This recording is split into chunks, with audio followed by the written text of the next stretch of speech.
نحمدہ ونصلی علی رسولہ الکریم۔ برادران اسلام،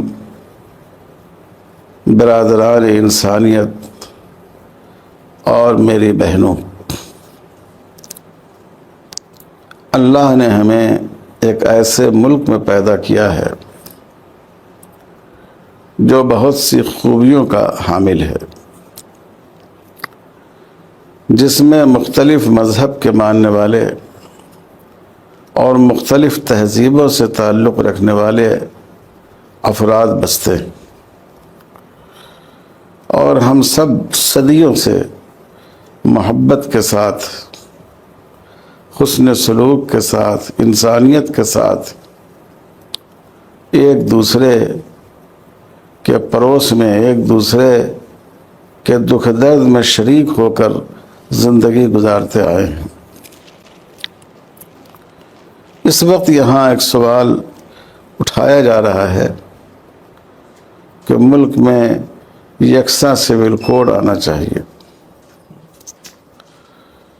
یکساں سول کوڈ سے مراد یہ ہے کہ جو ہماری سماجی زندگی ہوتی ہے اس کے لیے یکساں قانون ہو، اور تمام شعبوں میں تو یکساں قانون ہے ہی، مالی معاملات میں، فوجداری معاملات میں، صرف ایک جو سماجی زندگی ہے، خاندانی زندگی ہے، اس کے قوانین میں تھوڑی وسعت برتی گئی ہے کہ ہر مذہب کے ماننے والے لوگ اور ہر کلچر سے تعلق رکھنے والے لوگ اپنے مذہب اور اپنے کلچر کے مطابق زندگی گزار سکتے ہیں۔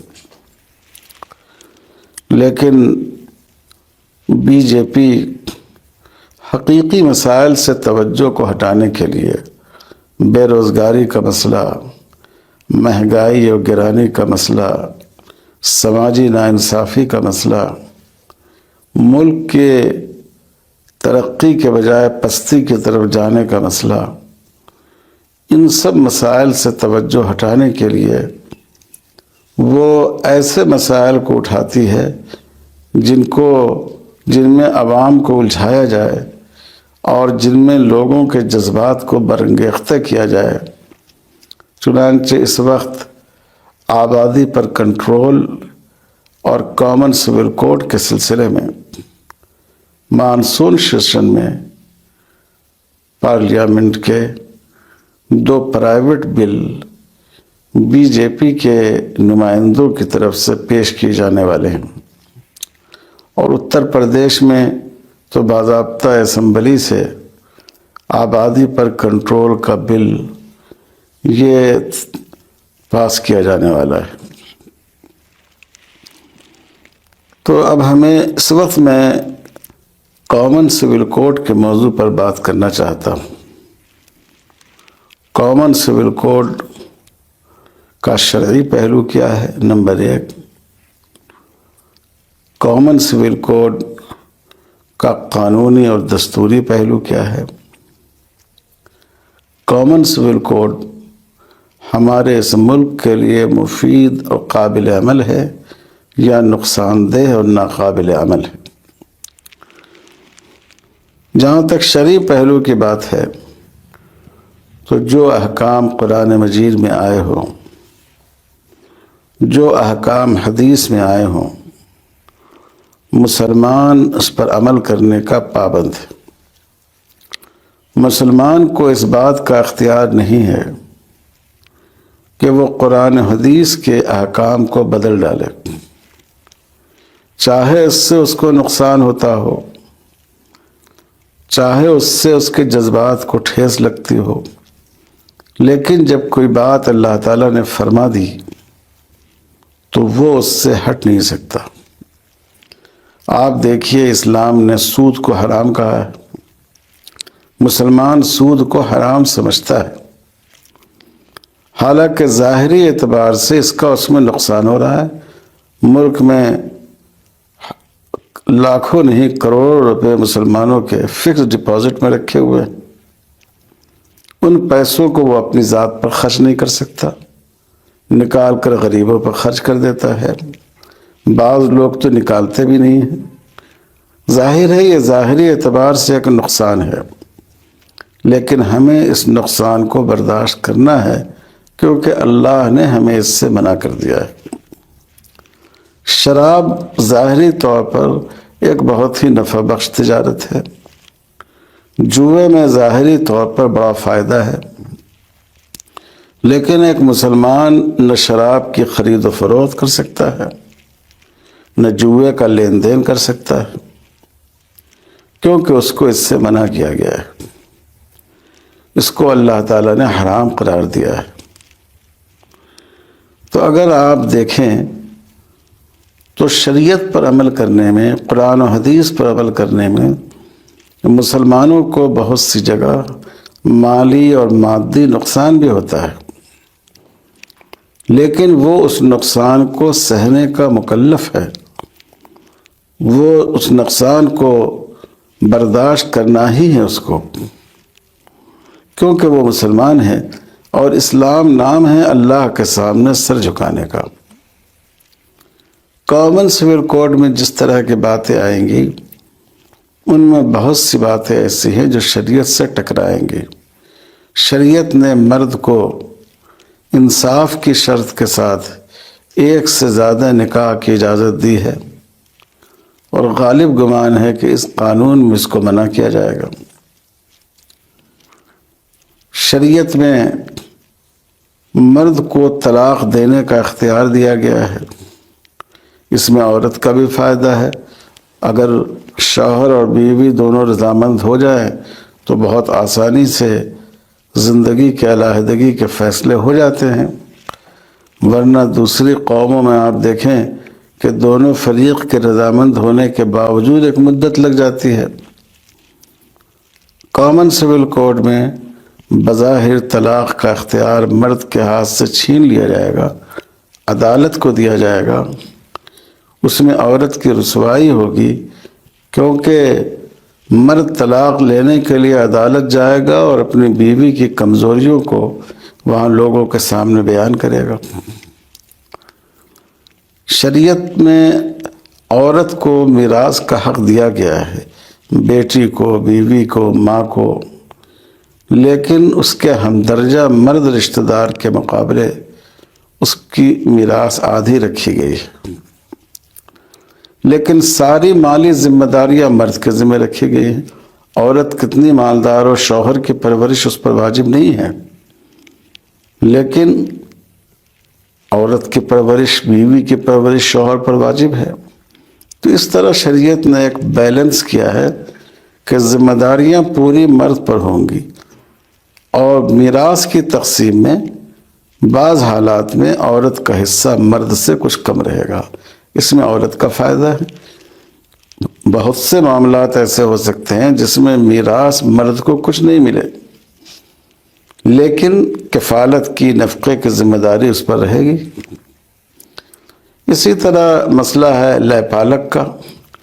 اسلام میں اولاد کا اور والدین کا رشتہ ایک فطری اور نیچرل رشتہ ہے۔ زبان کے بول سے باپ بیٹے کا اور ماں بیٹے کا رشتہ قائم نہیں ہوتا ہے۔ تو اس طرح کے کئی مسائل ہیں جو اندیشہ ہے اس کے متاثر ہونے کا، اور یہ سارے مسائل جن کا میں نے ذکر کیا یہ سب کے سب قرآن میں اور حدیث میں صراحتاً ذکر کیے گئے ہیں، اور ان پر امت کے فقہا کا اتفاق ہے، اس لیے شرعاً مسلمانوں کے لیے یہ قطعاً قابل قبول نہیں ہے۔ اب قانونی پہلو پر آ جائیے۔ ہمارے ملک کے معماروں نے اور جنگ آزادی کے مجاہدین نے جب ملک کا دستور بنایا تو اس میں اس بات کا خیال رکھا کہ تمام قومیں اپنی پہچان کے ساتھ زندگی گزاریں۔ انہوں نے یہ کوشش نہیں کی کہ جتنے جھاڑ اس ملک میں لگائے جائیں سب ایک ہی رنگ کے ہوں، بلکہ انہوں نے اس کو ایک خوبصورت چمن بنایا۔ کوئی پھول اس کا سرخ ہے، کوئی ہرا ہے، کوئی بلو ہے، کوئی سفید ہے، کیونکہ اسی رنگا رنگی سے چمن کی زینت ہوتی ہے۔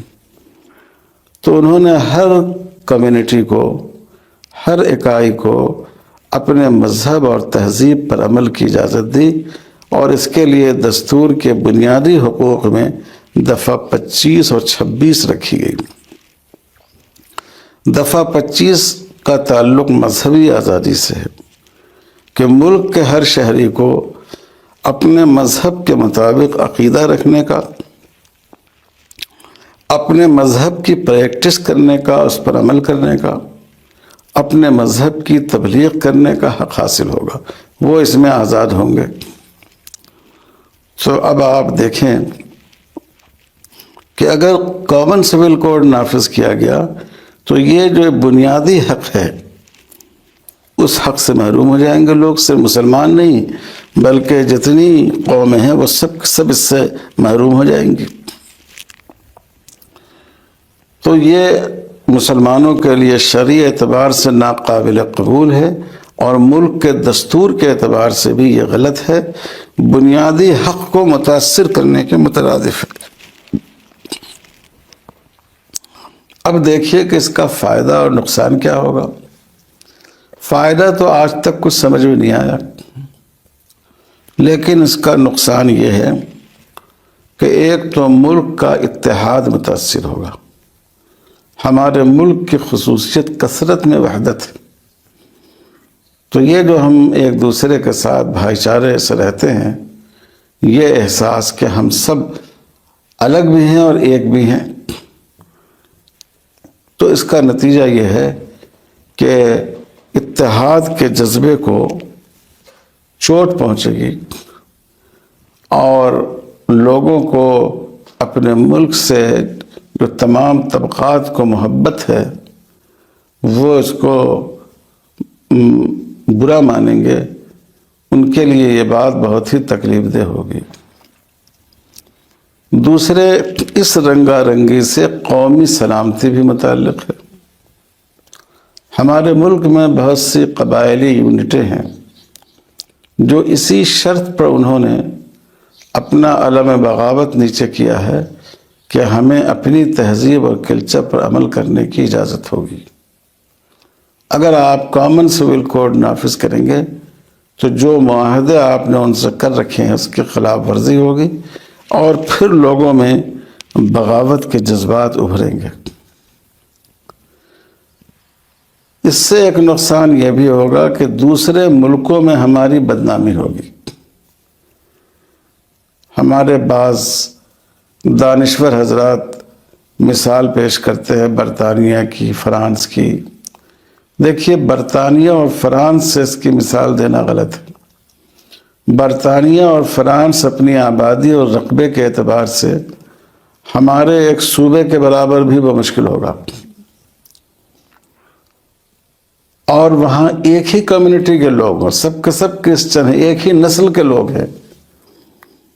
ہمیں مثال لینی چاہیے امریکہ سے کہ جہاں واقعی سیاہ فام بھی ہیں، سفید فام بھی ہیں، مختلف بڑا ملک ہے، دنیا کے بڑے ملکوں میں ہیں۔ آپ دیکھیے امریکہ میں ہر اسٹیٹ کا الگ الگ قانون ہے، ہر اسٹیٹ کو حق ہے اپنی مرضی کا قانون بنانے کا، یہاں تک کہ اگر ایک آدمی ایسے اسٹیٹ میں رہتا ہے جس میں ایک بیوی کے رہتے ہوئے دوسرے نکاح کی اجازت نہیں ہے تو وہ دوسرے اسٹیٹ میں جا کے نکاح کر لیتا ہے جس میں ایک سے زیادہ بیوی رکھنے کی گنجائش ہے۔ تو ہمیں اپنے آپ کو ایک چھوٹے چھوٹے ملکوں پر قیاس نہیں کرنا چاہیے، ہمیں امریکہ کی مثال سامنے رکھنی چاہیے۔ اس لیے یہ کامن سول کوڈ، اس سے فائدہ تو ایک پائی کا بھی نہیں ہے، نقصان بہت ہے۔ اس سے لوگوں کے جذبات مجروح ہوں گے، لوگ یہ محسوس کریں گے کہ ان سے ان کی شناخت چھینی جا رہی ہے، اور اس سے بعض وہ قومیں جو علیحدگی کا جھنڈا اپنے ہاتھ میں لیے ہوئی تھیں اور حکومت نے ان کو سمجھایا، ان کو آمادہ کیا، ان کی شرطوں پر ان سے معاہدہ کیا، ملک میں امن و امان قائم ہوا، اندیشہ یہ ہے کہ کہیں پھر وہ بکھراؤ کی طرف نہ چلے جائیں۔ اس لیے میں حکومت سے بھی اپیل کرتا ہوں کہ وہ اس ارادے سے باز آئے۔ ہمارا ملک ایک بڑا ملک ہے، دنیا کی سب سے بڑی جمہوریت ہے، مختلف مذاہب اور تہذیبوں کا ملک ہے۔ یہ کثرت ہی اس کا حسن ہے، اور کثرت کے باوجود وحدت یہ ہمارے ملک کی شناخت اور پہچان ہے، اور ہمیں یقیناً بھرپور طریقے پر حکومت کے اس عزم کی ارادے کی مخالفت کرنی چاہیے۔ ہمارے ملک کا مسئلہ کامن سول کوڈ نہیں ہے، ہمارے ملک کا مسئلہ بے روزگاری ہے، ہمارے ملک کا مسئلہ مہنگائی ہے، ہمارے ملک کا مسئلہ نوجوانوں کی تعلیم سے محرومی ہے، ہمارے ملک کا مسئلہ صحت کی بگڑتی ہوئی صورتحال اور اس کے وسائل کا فقدان ہے، ہمارے ملک کا مسئلہ سیاست کی دنیا میں یہ اخلاقی اقدار سے بالکل محروم ہو جانا اور آزاد ہو جانا ہے۔ یہ اصل ہمارے ملک کے مسائل ہیں۔